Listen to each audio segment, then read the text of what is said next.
வணக்கம், welcome back to the channel. மருத்துவமாக உணவு பகுதியில் இன்னைக்கு என்ன பார்க்க போறோம் அப்படின்னா, தாய்ப்பாலுக்கு நிகரான சக்தி மிகுந்த ராகி வச்சு தாங்க ரெசிபி பார்க்க போறோம். அது என்ன ரெசிபிங்கிறதையும் அதோட பெனிஃபிட்ஸ் என்னங்கிறதையும் அது கூடவே சின்ன சின்ன டிப்ஸும் வீடியோ நடுவில் பார்க்கலாம். வீடியோ ஸ்கிப் பண்ணாம பாருங்க. ஒரு 2 கப் அளவுக்கு ராகி மாவு நல்லா சளிச்சு எடுத்துக்கோங்க. 2 கப்புக்கு 2 கப் அளவுக்கு தண்ணி வச்சு சுட வச்சிடலாம். சுட வைக்கும் போது அது கூடவே ஒரு ஸ்பூன் அளவுக்கு எண்ணெய், ஒரு அரை ஸ்பூன் அளவுக்கு, அப்படி இல்லைன்னா தேவையான அளவுக்கு உப்பு சேர்த்துட்டு நல்லா கொதிச்ச பிறகு இந்த மாவு போட்டு லைட்டாக மிக்ஸ் பண்ணி விடுங்க. இப்போ நம்ம வச்சு மிக்ஸ் பண்ண முடியாது, அதனால நல்லா ஒரு நார்மலான மிக்ஸ் பண்ணிட்டு ஆற வச்சிருங்க. ஒரு கைப்பொறுக்கிற சூடு வந்த பிறகு நல்லா பிசைஞ்சு சப்பாத்தி மாவு பதத்துக்கு எடுத்துக்கலாம். நம்ம என்ன செய்ய போறோம்னு உங்களுக்கே தெரிஞ்சிருக்கும். ராகி சப்பாத்தி தாங்க பார்க்க போறோம். ரெகுலரா கோதுமை சப்பாத்தி, இட்லி, தோசை இந்த மாதிரி, அதுவும் இல்லாத ராகி களி, அடை இந்த மாதிரி எதாவது செஞ்சுட்டு இருப்போம். இப்படி சப்பாத்தி செஞ்சு சாப்பிட்டா இன்னும் கொஞ்சம் டிஃப்ரெண்டாவும் இருக்கும், ஹெல்த்தியாவும் இருக்கும். இந்த அளவுக்கு சாஃப்டா பிசைஞ்சு எடுத்துக்கோங்க, கையில ஒட்டக்கூடாது. இது ஒரு 20 to 15 மினிட்ஸ் அப்படியே இருக்கும். இதுக்கு நம்ம சைடிஷா வந்துட்டு இன்னைக்கு பட்டாணி உருளைக்கிழங்கு போட்டு குருமா வைக்கலாம். குருமா செஞ்சுட்டு வந்துடலாம். அது வரல இது ஊறட்டும். இப்போ ஒரு பாத்திரம் வச்சுட்டு அதுல எண்ணெய் சேர்த்துக்கலாம். எண்ணெய் கூடவே ஸ்பைசஸ், பிரிஞ்சி இலை, சோம்பு, கல்பாசி, ஸ்டார் பூ, ஏலக்காய், பட்டை, கிராம்பு எல்லாம் சேர்த்துட்டு தாளிச்சு விட்டுடலாம். இது தாளிச்ச பிறகு நறுக்கி வச்சிருக்க வெங்காயம் சேர்த்துக்கலாம்.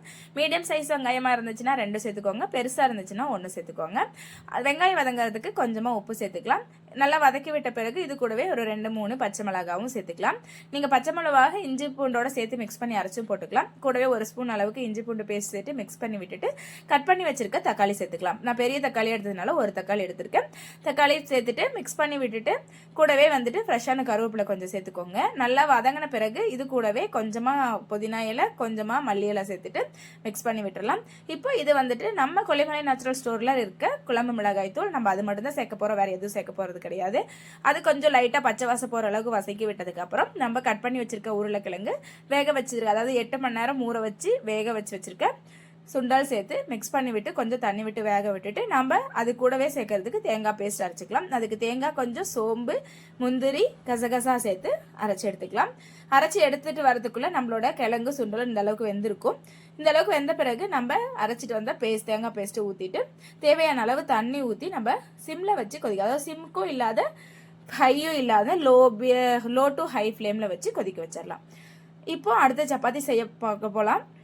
இவ்வளோ சாஃப்டாக இருக்கணும். இப்போ நம்ம வந்து 400 கிராம், அதாவது 400 கிராம் அளவுக்கு மாவு எடுத்திருக்கோம். இதில் ஒரு 12 to 15 சப்பாத்தி போடலாம். நம்ம இந்த அளவுக்கு தேய்ச்சி எடுத்துக்கலாம். இதில் டிப்ஸ் என்னன்னா, இப்போ நம்ம கோதுமை மாவு அளவுக்கு இது தேய்ச்சா வந்துட்டு, அதாவது பைண்டிங் ஆகாது, ஒட்டாம பிஞ்சிட்டு வரும். அதுக்கு நீங்க என்ன பண்றீங்கன்னா, ஒரு பட்டர் ஷீட்ல கொஞ்சமா எண்ணெய் தேய்ச்சிட்டு அதுல தேய்ச்சி எடுக்கும் போது உங்களுக்கு அந்த மாதிரி பிஞ்சிட்டு வராது. இந்த அளவுக்கு தேய்ச்ச பிறகு நம்ம ஷேப்காக நான் ஒரு கட்டர் வச்சு கட் பண்ணிக்கிறேன், நீங்க அப்படியும் போட்டுக்கலாம். இது நல்லா கல்லு சூடான பிறகு போட்டு எடுத்தோம் அப்படின்னா இந்த அளவுக்கு சாஃப்டான சப்பாத்தி நம்மளுக்கு கிடைக்கும். இப்போ குருமாவும் ரெடி ஆயிடுச்சு. கொஞ்சமா மல்லி இலை தூவி நம்ம எடுத்துக்கலாம். இப்போ நம்மளோட சுவையான ஆரோக்கியமான ராகி சப்பாத்தி ரெடி ஆயிடுச்சு, பிளஸ் குருமாவோட. நம்ம இதை டேஸ்ட் பண்ணி பார்க்கலாம். நீங்களும் இதை வீட்டில் ட்ரை பண்ணி பாருங்க. வீடியோ பிடிச்சிருந்தா லைக் பண்ணுங்க, ஷேர் பண்ணுங்க, கமெண்ட் பண்ணுங்க. மறக்காம கொல்லிமலை நேச்சுரல் ஸ்டோர் சேனலை சப்ஸ்கிரைப் பண்ணிட்டு மேல இருக்க பெல் ஐக்கானை கிளிக் பண்ணுங்க. அப்பதான் நாங்க போற வீடியோ உங்களுக்கு நோட்டிபிகேஷன்ல வரும்.